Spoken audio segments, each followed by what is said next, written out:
वैदिकी अमृत ध्यान साधना प्रभात सत्संग में आप सभी साधक साधिकाओं का,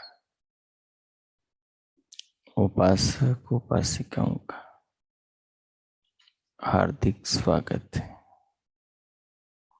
आइए पूर्व की भांति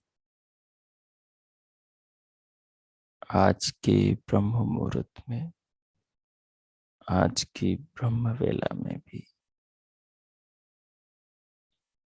हम उन महान प्रभु पार ब्रह्म परमेश्वर सच्चिदानंद स्वरूप भगवान के सर्वशक्तिमान सर्वाधार सर्व जगदाधिपति जगदीश्वर के निराकार निर्विकार सर्वज्ञ सर्वाधार सर्वेश्वर के महान उपकारों का, उनकी महान अद्भुत विचित्र रचनाओं का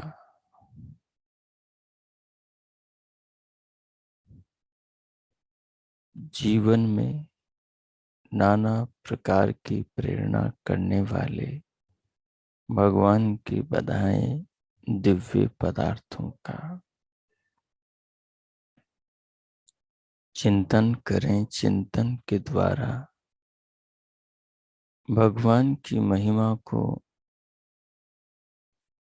उनकी महानता को इन पदार्थों के चिंतन से अपने अंतःकरण में, अपनी बुद्धि में लेकर आए। जीवन और जगत में, संसार और शरीर में परमात्मा के ही पदार्थों का विस्तार है। वे महेश्वर, वे परमेश्वर ही इस विशाल विश्व रूपी माया के पति हैं। मायापति महेश्वर हैं। वे ही इसके स्वामी हैं। वे ही इसके रचयिता हैं। वे ही इस पांच भौतिक जगत के कण कण के आपस में मिलाकर नाना वस्तुओं का सृजन करने वाले विश्वात्मा, दिव्यात्मा, प्रत्येक परमाणु के प्रेरक प्रेरात्मा है। वही सबको प्रेरणा देने वाले हैं। सूर्य को, चंद्रमा को, अन्य ग्रह नक्षत्रों को, असंख्य तारों को, पृथ्वी को, पृथ्वी के भीतर के नाना पदार्थों को उन्हीं की प्रेरणा से, उन्हीं की ज्ञान पूर्वक गति से, जो परमाणु के अंदर निरंतर प्रभु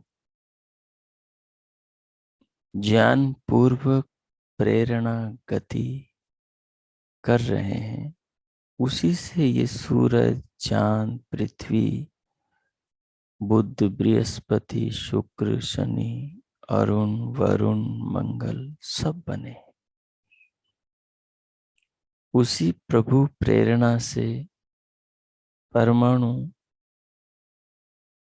एक दूसरे से जुड़कर अणु बनते हैं, अणु एक दूसरे से जुड़कर त्रस्रेणु बनते हैं, त्रस्रेणु एक दूसरे से जुड़कर चतुस्राणु बनते हैं, चतुष्अणु एक दूसरे से जुड़कर धीरे धीरे स्थूलता की ओर बढ़ते नाना पदार्थों का आकार आकृति लेते हैं। उन्हीं की परमाणु से, उन्हीं की प्रेरणा से ये परमाणु वृक्ष बनते हैं, पत्ते बनते हैं, फूल बनते हैं, फल बनते हैं,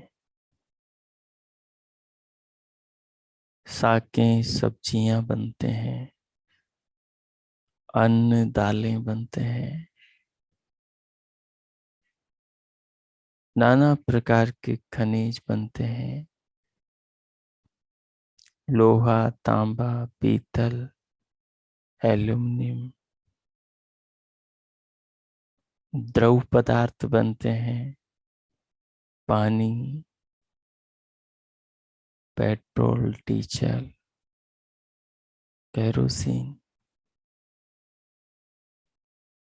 उन्हीं की प्रेरणाओं से तिलों से तेल निकलता है, दूध में घी निकलता है। उन्हीं की प्रेरणा से ये पेड़ पौधों की जड़ें धरती से रस को नीचे से ऊपर पीती हैं और नाना रूपों में विकसित होती है। उन्हीं की प्रेरणा से जुड़ जुड़ कर ये अणु पहाड़ पर्वत बन जाते हैं,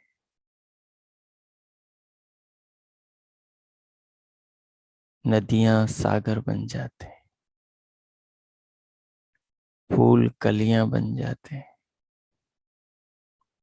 आत्माओं के लिए कर्मानुसार नाना शरीर बन जाते हैं।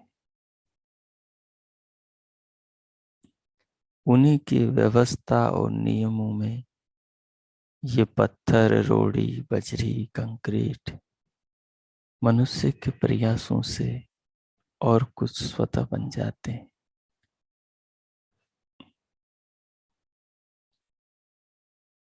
उन्हीं की प्रेरणा और व्यवस्था और नियमों के अंतर्गत मनुष्य के प्रयासों से ये यंत्र बन जाते हैं। दो पहिया, चौपहिया, त्रिपहिया वाहन बन जाते हैं। धरती पर दौड़ने वाली रेलगाड़ियां, आकाश में उड़ने वाली चिलगाड़ियां, वायुयान और पानी पर तैरने वाले जहाज बन जाते।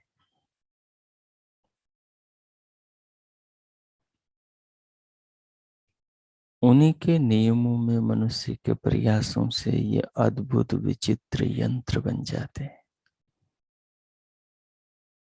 जो मनुष्य के बड़े सरोकारों का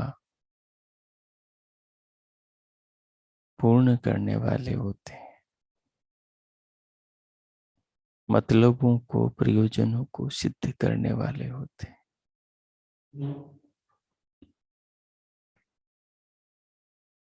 उन्हीं की प्रेरणा से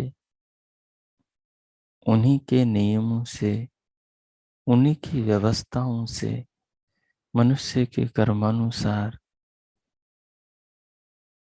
ये मनुष्य के शरीर में रस, रक्त, मांस, मज्जा, अस्थि, मेद, शुक्र, शोणित बन जाते हैं। ये परमाणु पुरुष से स्त्री के गर्भ में नवजीवात्माओं के शरीर बन जाते हैं। शरीरों में रूप, रंग, आकार, प्रकार, आकर्षण, लावण्य, सुंदरता में बदल जाते हैं। चर्म में, रक्त में, रस में, हड्डी में, मज्जा में, शुक्र शोणित में बदल जाते हैं। नख में, दांतों में, केशों में, आँखों में, कानों में, घ्राण में, रसना में, त्वचा में बदल जाते हैं।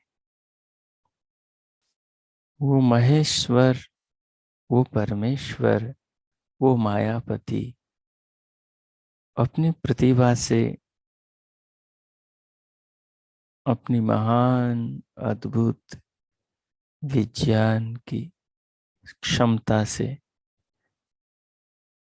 प्रकृति के मूल परमाणु सत्व, रज और तम को अपनी प्रेरणा से, अपनी ज्ञान युक्त, विवेक युक्त प्रेरणा से, तस्य स्वाभाविक ज्ञान बल क्रिया च, अपनी स्वाभाविक ज्ञान बल और क्रिया शक्ति से इन परमाणुओं को महतत्व में, बुद्धि में, चित्त में, अहंकार में बदल देते हैं। अहंकार से 10 इंद्रियों में, ज्ञानेन्द्रियों और कर्मेंद्रियों में, 11वीं मन इंद्रिय में, 5 तन मात्राओं में, सूक्ष्म भूतों में, 5 तन मात्राओं को 5 स्थूल भूतों में, 5 स्थूल भूतों को इस विविध विचित्र जगत में बदल देते हैं। वही परमाणु कहीं पत्थर बनकर पहाड़ बन जाते हैं, चट्टाने बन जाते हैं, अडिग बन जाते हैं, स्थिर बन जाते हैं। वही परमाणु कहीं पानी बनकर, द्रव बनकर, तरल बनकर जमीन पे बहते हैं। वही परमाणु कहीं वृक्षात्मा का शरीर वृक्ष लता बनकर हवा में लहराते हैं, फूलों में खिलते हैं और सुगंध बहाते हैं, सुगंध में बहते हैं। वही परमाणु कहीं दुर्गंध में दुर्गंधित होकर सड़ान पैदा करते हैं। वही परमाणु कहीं बालक बनकर मनुष्यों के आकर्षण का केंद्र बन जाते हैं। वही परमाणु स्त्री का शरीर बनते हैं, पुरुष का शरीर बनते हैं, एक दूसरे में आकर्षण पैदा करते हैं।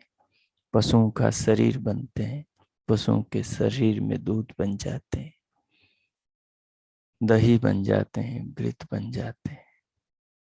वही परमाणु दाल, चना, गेहूं, बाजरा, तिल, नाना प्रकार के अन्नों का रूप लेते हैं। वही परमाणु फलों में, सब्जियों में, सब में घूमते रहते हैं। वही हमारे घर के स्टील के बर्तनों में है, लोहे के बर्तनों में है, तांबा पीतल के बर्तनों में है, चांदी सोने के बर्तनों में, आभूषणों में है। वही परमाणु हमारे वस्त्रों में है, हमारे घर के फर्नीचर्स में है, हमारी दीवारों में है, हमारे लकड़ी की वस्तुओं में है। वही परमाणु गैस में है, वही परमाणु चूल्हे में है, वही परमाणु तवे में है, वही परमाणु आटे में है। परमाणु बदल बदल कर सब रूप लिए हुए हैं। ये उस मायापति महेश्वर की महिमा है कि वो सत्व रजतम को, मूल प्रकृति के इन परमाणुओं को किस प्रकार से विविध सृष्टि में रूपांतरित कर देते हैं।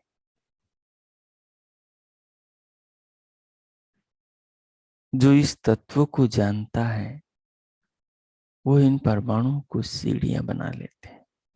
परमाणु से बने इन पदार्थों को उन्नति का साधन बना लेते हैं।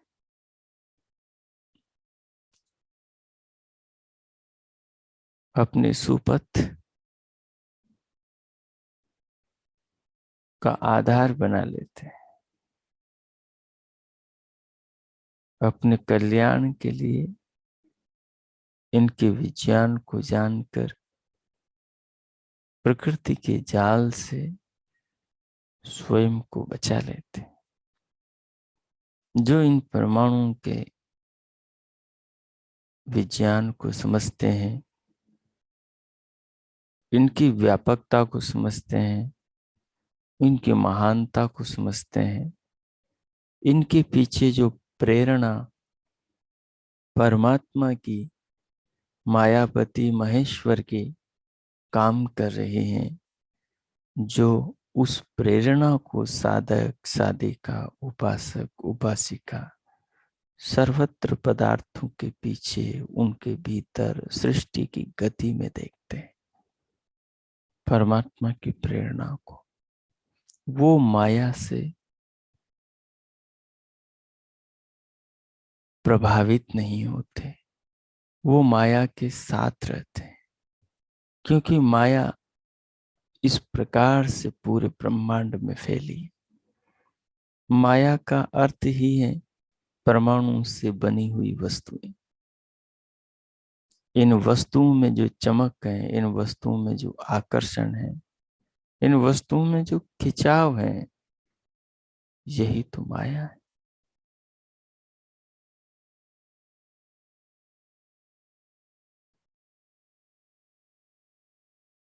लेकिन जो इस माया को विवेक की दृष्टि से देखता है, उसके लिए ये सीढ़ियां बनती, उसके लिए ये सोपान बनती, उसके लिए ये नौका बनती, उसके लिए ये रथ बन जाती, उसका ये मार्ग प्रदर्शित करते हैं, उसकी समस्याओं को ये दूर कर देती, उसको ये रास्ता देती। लेकिन जो इस माया को महेश्वर के ज्ञान की दृष्टि से नहीं देखता है, उसको अज्ञान इस माया के जाल में इस प्रकार से उलझा देता है कि वो माया को, मायापति को और स्वयं को समझ ही नहीं पाता।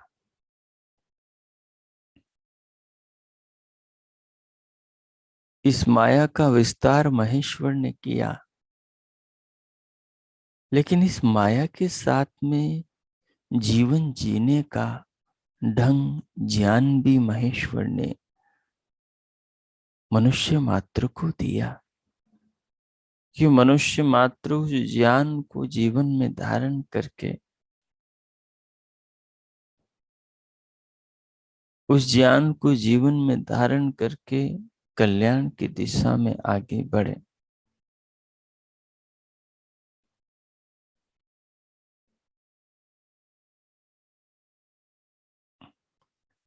कल्याण की दिशा में आगे बढ़े।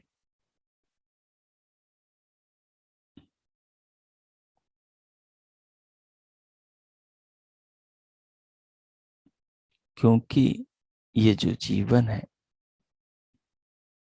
मनुष्य का, मानव का जो जीवन है, जिस जीवन में उसे स्वयं को जानने का, प्रभु को पाने का और प्रभु की महिमा को समझने का अवसर मिलता है, वो अवसर सार्थक भगवान के ज्ञान के बिना नहीं होता। और ये माया जो है, ये भी सार्थक मनुष्य के लिए तभी होती है जब वो भगवान की ज्ञान की दृष्टि से इस माया को अपनाए।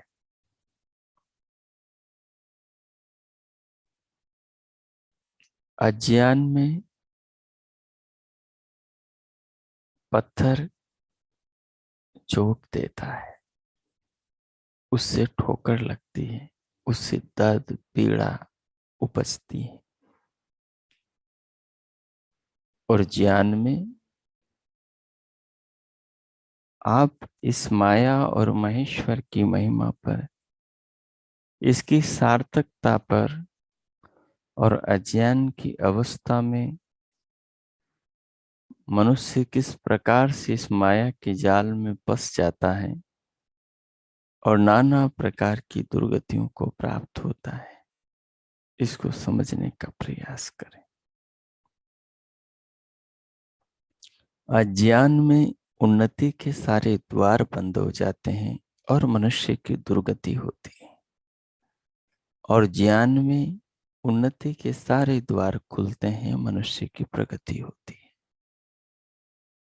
अज्ञान की अवस्था में जिस पत्थर से मानव ठोकर खाता है और दुख पाता है, ज्ञान की अवस्था में उसी पत्थर को मनुष्य सीढ़ी बना लेता है और सोपान चढ़कर उन्नति के सूरज को देखता है। ज्ञान में हर समस्या समाधान बन जाती है, उसका समाधान निकल जाता है,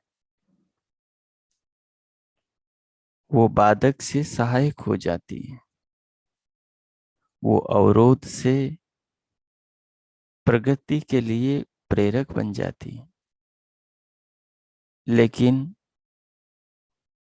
वही सारी स्थितियां अज्ञान की अवस्था में मनुष्य के कल्याण का हरण कर लेती है, दुर्भाग्य और नाना प्रकार के दुखों की ओर उसे धकेल देती है। इसलिए ज्ञान से पावन, ज्ञान से पवित्र, ज्ञान से उत्तम संसार में कोई संपदा नहीं है। जिसके पास ये ज्ञान की संपदा है, ये दृष्टि है, उसके लिए तो माया भी कल्याण में सहायक है। उसका संसार बाधक नहीं, सहायक है। ज्ञान की नौका में जो सवार है, उसकी नौका का ईंधन ये संसार है। और जो अज्ञान की नौका में सवार है, उसकी नौका का भंवर ये संसार है। उसकी नौका इस संसार में डूबे बिना रह नहीं सकती। और जिसकी ज्ञान की नौका है, उसको तारने वाली यही माया है। अगर शरीर न मिले तो मनुष्य कैसे स्वयं को जानेगा, कैसे परमात्मा को समझेगा, कैसे उसकी महिमा का गान करेगा, कैसे अपने अस्तित्व का, अपनी सत्ता का मूल्यांकन करेगा कि वो क्या है, कैसे समझेगा, अपनी चेतना के होने को कैसे जानेगा, वो कैसे जान पाएगा।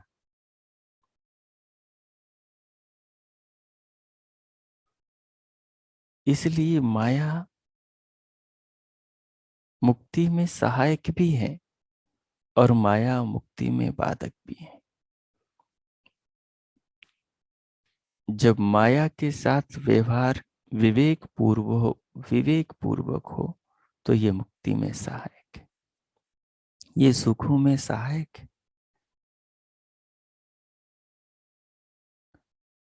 और जब माया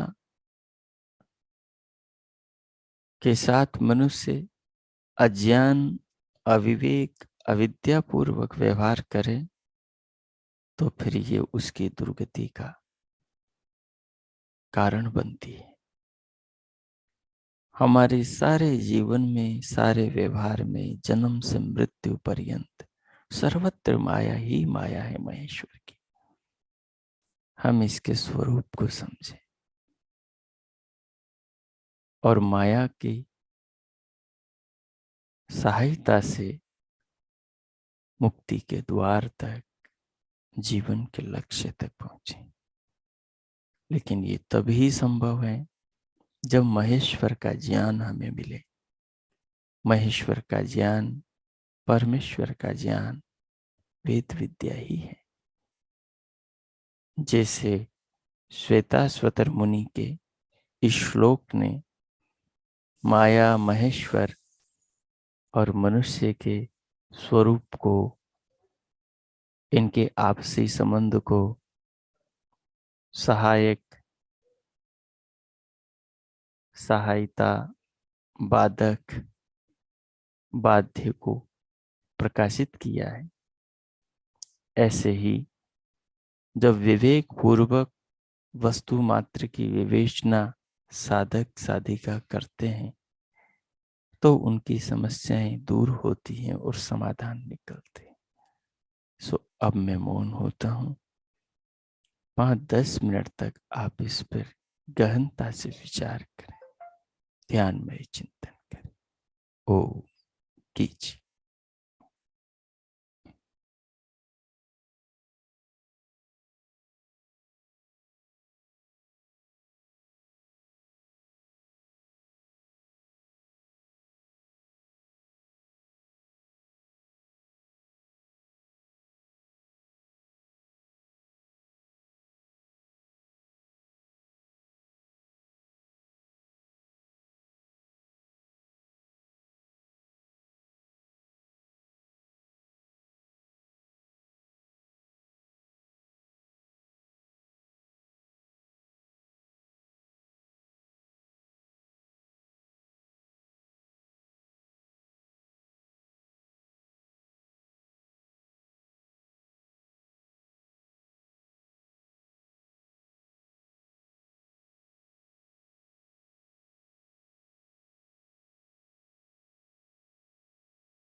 हो,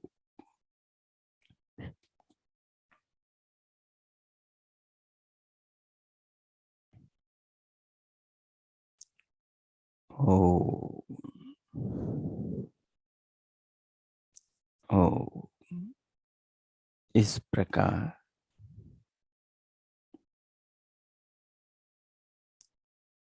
माया का, महेश्वर का और अपना चिंतन करते हुए जीवन में माया से ओतप्रोत संसार को विचारते हुए और माया को अपनी प्रगति में सहायक बनाने के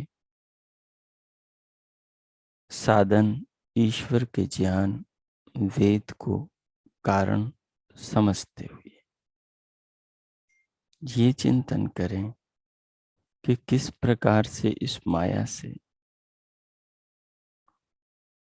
महेश्वर तक और अपने आत्मा तक पहुंचा जाए। माध्यम तो माया ही बनेगी, मार्गदर्शन परमेश्वर के ज्ञान वेद से मिलेगा, ऋषियों के ज्ञान शास्त्रों से मिलेगा, मुनियों के आध्यात्मिक उपदेश उपनिषदों से मिलेगा। लेकिन ये सारा ज्ञान माया के माध्यम से ही मिलेगा।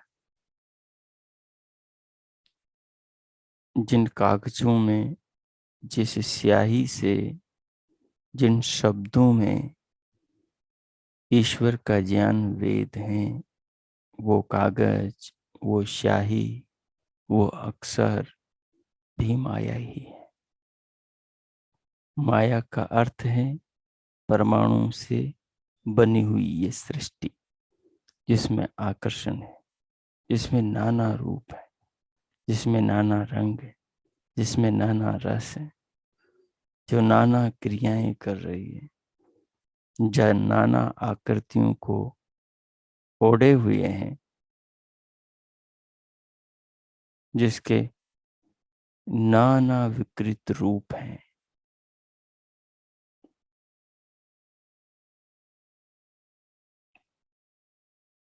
उसको बिना जाने, उसको बिना समझे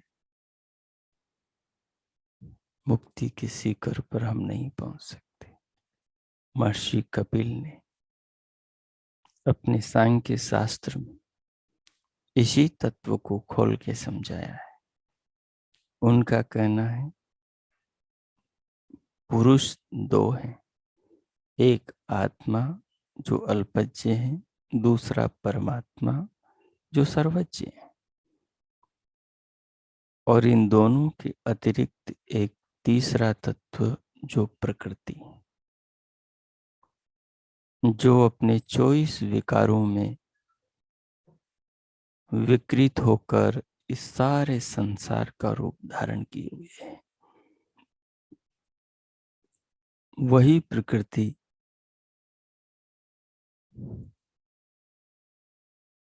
पृथ्वी है, जल अग्नि वायु आकाश है, वही प्रकृति सबके शरीर, सबकी इंद्रियां, सबका अंतकरण है।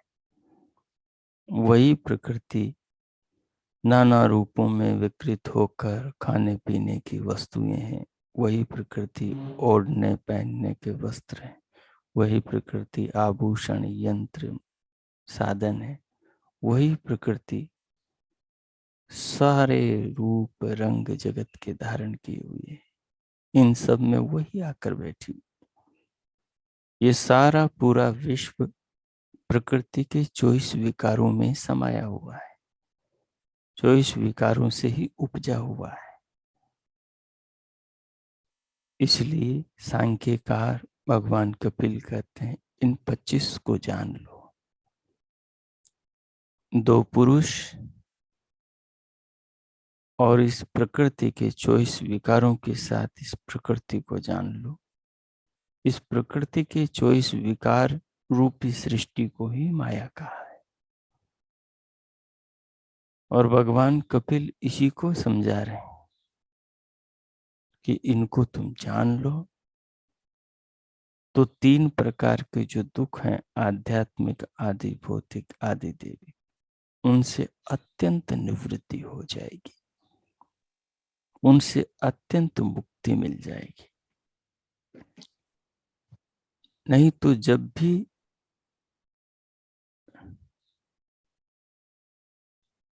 शरीर में आओगे, चाहे मनुष्य के शरीर में या अन्य किसी शरीर में जाओगे, वहां पर भी ये तीनों दुख रहेंगे। इन तीनों दुखों से छुटकारा बिना प्रकृति के जो इस विकारों को स्वयं की आत्मा और विश्वात्मा परमात्मा को जाने बिना नहीं मिल सकता। घुमा फिरा कर सारे दर्शनकार इसी बात को कहते हैं, सारे उपनिषदकार इसी बात को कहते हैं, सारे ब्राह्मण ग्रंथ घुमा फिरा कर यहीं लेकर आएंगे। सारे उपवेद, धर्म शास्त्र, स्मृति ग्रंथ और भगवान का मूल ज्ञान वेद भी यहीं लेकर आएगा कि इस प्रकृति को इसके मूल से इसके सृष्टि स्वरूप तक जाने, अपनी आत्मा और इस विश्व के रचयिता परमात्मा को जाने और अपने तीनों दुखों को जड़ मूल से उखाड़े और मुक्ति स्वरूप परम आनंद को प्राप्त करें।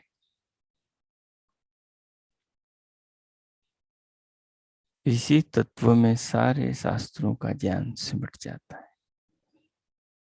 और मनुष्य मात्र का यही लक्ष्य। सो इस लक्ष्य पर चिंतन करें, इस लक्ष्य को अपना लक्ष्य बनाएं और इस पर काम करने के लिए स्वयं को संकल्पबद्ध करें, स्वयं को वर्तनिष्ठ बनाएं।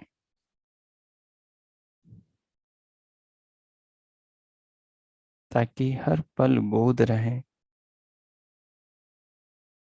कि बिना ज्ञान पूर्वक माया से मुक्ति नहीं मिल सकती और बिना ज्ञान के माया मुक्ति की ओर बढ़ने भी नहीं देगी। माया से छुटकारा बिना विवेक के नहीं मिल सकता। जब तक माया के साथ हैं तब तक 3 दुखों से छूट नहीं सकते। जब तक जन्मते और मरते रहेंगे, संसार में बार बार आते और जाते रहेंगे। जो भी संसार में आएगा वो भौतिक दुखों से, अन्य प्राणियों के द्वारा दिए जाने वाले कष्टों से बच नहीं पाएगा।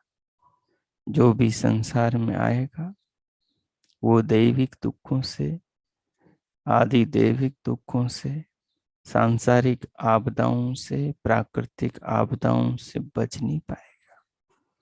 जो भी संसार में आएगा वो शारीरिक विकारों से, रोगों से और मानसिक राग द्वेषों से बच नहीं पाएगा।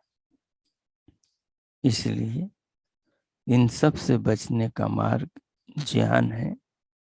ज्ञान की नौका ही माया के इस भवसागर से मनुष्य को, प्राणी को, मानव को पार ले जा सकती है। इसलिए ज्ञान की नौका में सवार हो और माया को पार करने की शक्ति प्राप्त करें। इस प्रकार और 2 मिनट इस पर विचार करें और इसे चिंतन करते हुए अपने जीवन का दृढ़ लक्ष्य बनाएं। फिर हम शांति पाठ करेंगे। इस भाव को आत्मसात करें और भगवान का धन्यवाद करें। ओ कीजिए।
हो हो इस प्रकार माया के स्वरूप को, इससे मुक्ति के चिंतन को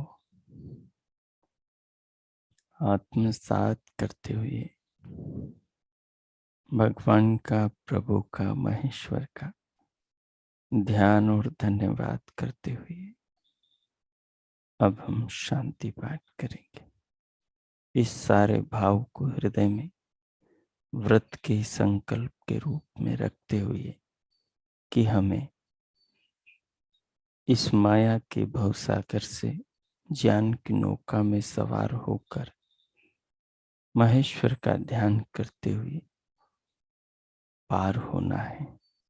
ऋषियों के मार्गदर्शन में रहते हुए शास्त्रों के ज्ञान को